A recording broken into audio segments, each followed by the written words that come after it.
بسم اللہ الرحمن الرحیم۔ ہندوستان میں سومناتھ کا مندر پورے ہندوستان کے لوگوں کا مرکز تھا۔ یہاں پر میلوں سفر طے کر کے لوگ آیا کرتے تھے۔ یہاں پر سونے کے بنے ہوئے بت اور مورتیاں بھی نصب کی ہوئی تھیں، اور اس مندر کی خاص بات مورتی کا ایک خاص جادو تھا، جس کی وجہ سے بڑے بڑے لوگ اس کی طرف متوجہ ہوتے تھے۔ کئی سکھ اور عیسائی بھی اپنا مذہب بدل لیا کرتے تھے، اور سومناتھ کا مندر دیکھ کر لوگ ہندو مت کو قبول کر لیتے۔ وہ خواہ اپنے مذہب پر کتنے ہی پکے ہوں، مگر اس منظر کو دیکھ کر سجدے میں گر پڑتے۔ اس کے اندر اتنا بڑا کرشمہ اور ایسا غیر فطری نشان تھا کہ انسان حیران رہ جاتا۔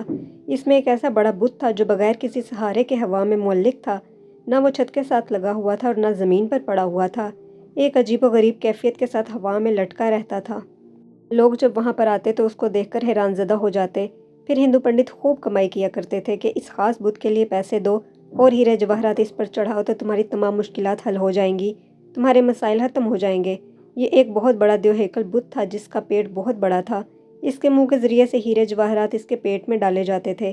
پھر جب مندر خالی ہو جاتا تو 2 یا 3 ہفتوں کے بعد اس مورتی کے پیچھے کمر کے راستے سے ایک دروازہ تھا جس کو کھول کر اس سے سونا چاندی کے زیورات کو نکال لیا جاتا تھا، مگر لوگ یہی سمجھتے تھے کہ ہمارے دیے ہوئے خزانے بھگوان کے پاس پہنچ جاتے ہیں اور بدلہ میں بھگوان ہمارے مسائل کو حل کر دیتے ہیں۔ سلطان محمود غزنوی نے اس علاقے کو فتح کیا۔ جب وہ اپنے مفتوحہ علاقے میں سے اس مندر میں پہنچے تو بلا جھجک بتوں کو پاش پاش کرنا شروع کر دیا۔ بڑی کلہاڑیوں سے بتوں کو گرایا جا رہا تھا، اور سلطان محمود غزنوی بھی تلوار سے بتوں پر وار کر رہے تھے۔ اب آدھا مندر ہی بتوں سے پاک ہوا تھا کہ بقایا کو دوسرے دن پہ چھوڑ دیا گیا۔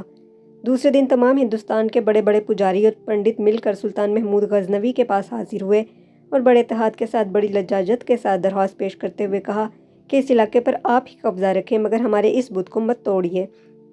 اس کے بدلے میں ہم آپ کو پورے ہندوستان کی دولت دینے پر آمادہ ہیں۔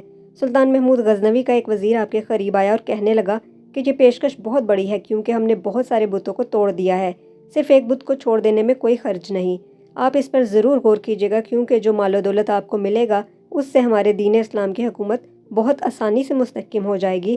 سلطان محمود غزنوی نے ان پنڈتوں کو کوئی جواب نہ دیا۔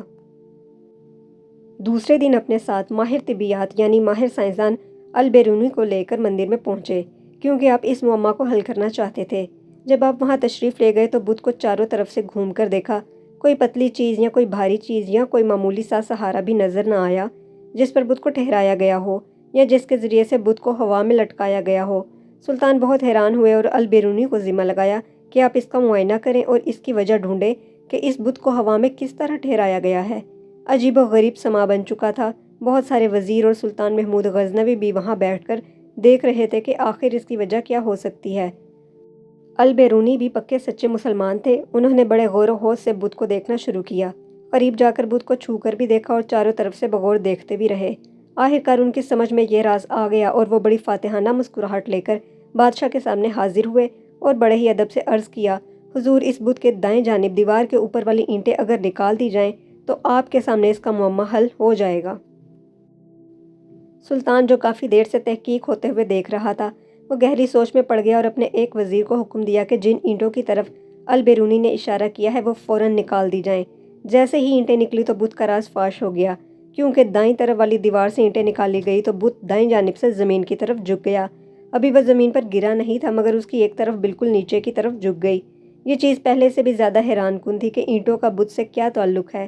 سلطان نے البیرونی کو بلا کر پوچھا کہ اس پہیلی سے ذرا پردہ اٹھائیں اور ہمیں بتائیے کہ آپ تحقیق کی گہرائی تک کیسے پہنچے۔ البیرونی نے بتایا کہ حضور، در حقیقت یہ سارا بت بہت اعلیٰ قسم کے لوہے کا بنا ہوا ہے۔ یہ ایسا بت ہے جو مقناطیس کی طرف خوب کھنچتا ہے۔